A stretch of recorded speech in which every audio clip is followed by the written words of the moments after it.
Lei número 12.850, de 2 de agosto de 2013, define organização criminosa e dispõe sobre a investigação criminal, os meios de obtenção da prova, infrações penais correlatas e o procedimento criminal. Altera o Decreto-Lei nº 2.848, de 7 de dezembro de 1940, Código Penal. Revoga a Lei nº 9.034, de 3 de maio de 1995 e dá outras providências. Capítulo 1 da Organização Criminosa, artigo 1º.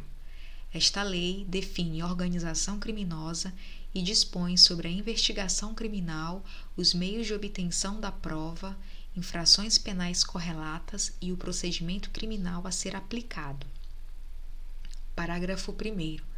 Considera-se organização criminosa a associação de 4 ou mais pessoas estruturalmente ordenada e caracterizada pela divisão de tarefas, ainda que informalmente, com o objetivo de obter, direta ou indiretamente, vantagem de qualquer natureza, mediante a prática de infrações penais cujas penas máximas sejam superiores a 4 anos ou que sejam de caráter transnacional. Parágrafo 2º. Esta lei se aplica também, inciso 1, às infrações penais previstas em tratado ou convenção internacional, quando, iniciada a execução no país, o resultado tenha ou devesse ter ocorrido no estrangeiro ou reciprocamente. Inciso 2. Às organizações terroristas, entendidas como aquelas voltadas para a prática dos atos de terrorismo legalmente definidos. Artigo 2º. Promover, constituir, financiar ou integrar pessoalmente ou por interposta pessoa organização criminosa, pena reclusão de 3 a 8 anos e multa, sem prejuízo das penas correspondentes às demais infrações penais praticadas. Parágrafo 1º. Nas mesmas penas incorre quem impede ou de qualquer forma embaraça a investigação de infração penal que envolva organização criminosa. Parágrafo 2º. As penas aumentam-se até a metade se na atuação da organização criminosa houver emprego de arma de fogo. Parágrafo 3º. A pena é agravada para quem exerce o comando individual ou coletivo da organização criminosa, ainda que não pratique pessoalmente atos de execução. Parágrafo 4º. A pena é aumentada de 1/6 a 2/3. Inciso 1. Se há participação de criança ou adolescente. Inciso 2. Se há concurso de funcionário público, valendo-se a organização criminosa dessa condição para a prática de infração penal. Inciso 3. Se o produto ou proveito da infração penal destinar-se no todo ou em parte ao exterior. Inciso 4. Se a organização criminosa mantém conexão com outras organizações criminosas independentes. Inciso 5. Se as circunstâncias do fato evidenciarem a transnacionalidade da organização. Parágrafo 5º. Se houver indícios suficientes de que o funcionário público integra a organização criminosa, poderá o juiz determinar seu afastamento cautelar do cargo, emprego ou função, sem prejuízo da remuneração, quando a medida se fizer necessária à investigação ou instrução processual. Parágrafo 6º. A condenação com trânsito em julgado acarretará ao funcionário público a perda do cargo, função, emprego ou mandato eletivo e a interdição para o exercício de função ou cargo público pelo prazo de 8 anos subsequentes ao cumprimento da pena. Parágrafo 7º. Se houver indícios de participação de policial nos crimes de que trata esta lei, a Corregedoria de Polícia instaurará inquérito policial e comunicará ao Ministério Público, que designará membro para acompanhar o feito até a sua conclusão. Parágrafo 8º. As lideranças de organizações criminosas armadas ou que tenham armas à disposição deverão iniciar o cumprimento da pena em estabelecimentos penais de segurança máxima. Parágrafo 9º. O condenado expressamente em sentença por integrar organização criminosa ou por crime praticado por meio de organização criminosa não poderá progredir de regime de cumprimento de pena ou obter livramento condicional ou outros benefícios prisionais se houver elementos probatórios que indiquem a manutenção do vínculo associativo. Capítulo 2 da investigação e dos meios de obtenção da prova. Artigo 3º.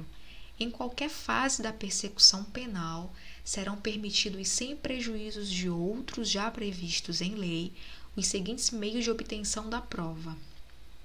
Inciso 1. Colaboração premiada. Inciso 2. Captação ambiental de sinais eletromagnéticos, ópticos ou acústicos. Inciso 3. Ação controlada. Inciso 4. Acesso a registros de ligações telefônicas e telemáticas, a dados cadastrais constantes de bancos de dados públicos ou privados e a informações eleitorais ou comerciais. Inciso 5.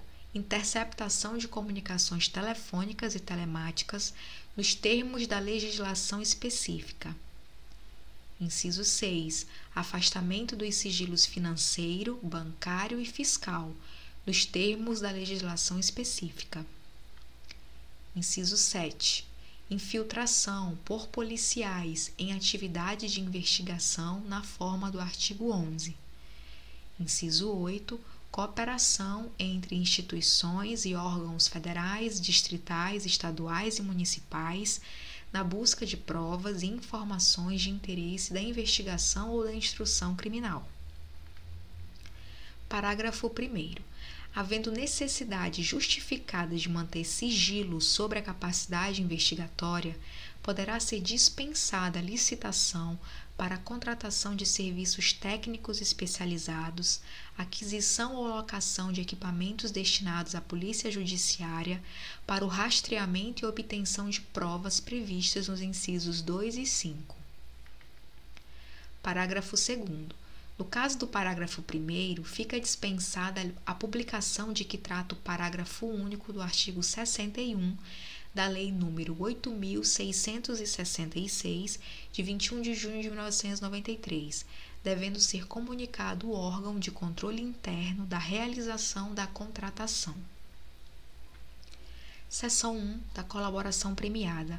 Artigo 3º-A. O acordo de colaboração premiada é negócio jurídico processual e meio de obtenção de prova que pressupõe utilidade e interesse públicos. Artigo 3º-B.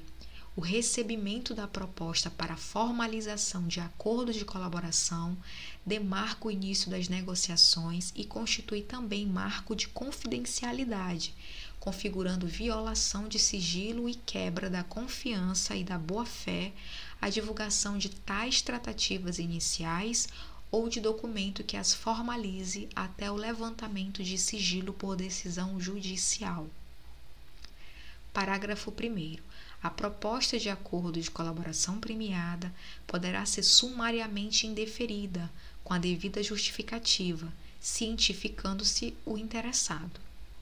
Parágrafo 2º. Caso não haja indeferimento sumário, as partes deverão firmar termo de confidencialidade para prosseguimento das tratativas, o que vinculará os órgãos envolvidos na negociação e impedirá o indeferimento posterior sem justa causa. Parágrafo 3º. O recebimento de proposta de colaboração para análise ou termo de confidencialidade não implica, por si só, a suspensão da investigação, ressalvado acordo em contrário quanto à propositura de medidas processuais penais cautelares e assecuratórias, bem como medidas processuais cíveis admitidas pela legislação processual civil em vigor. Parágrafo 4º. O acordo de colaboração premiada poderá ser precedido de instrução quando houver necessidade de identificação ou complementação de seu objeto, dos fatos narrados, sua definição jurídica, relevância, utilidade e interesse público. Parágrafo 5º. Os termos de recebimento de proposta de colaboração e de confidencialidade serão elaborados pelo celebrante e assinados por ele, pelo colaborador e pelo advogado ou defensor público com poderes específicos. Parágrafo 6º. Na hipótese de não ser celebrado o acordo por iniciativa do celebrante, esse não poderá se valer de nenhuma das informações ou provas apresentadas pelo colaborador de boa-fé para qualquer outra finalidade. Artigo 3º-C. A proposta de colaboração premiada deve estar instruída com procuração do interessado com poderes específicos para iniciar o procedimento de colaboração e suas tratativas, ou firmada pessoalmente pela parte que pretende a colaboração e seu advogado ou defensor público. Parágrafo 1º. Nenhuma tratativa sobre colaboração premiada deve ser realizada sem a presença de advogado constituído ou defensor público. Parágrafo 2º. Em caso de eventual conflito de interesses ou de colaborador hipossuficiente, o celebrante deverá solicitar a presença de outro advogado ou a participação de defensor público. Parágrafo 3º. No acordo de colaboração premiada, o colaborador deve narrar todos os fatos ilícitos para os quais concorreu e que tenham relação direta com os fatos investigados. Parágrafo 4º. Incumbe à defesa instruir a proposta de colaboração e os anexos com os fatos adequadamente descritos, com todas as suas circunstâncias, indicando as provas e os elementos de corroboração.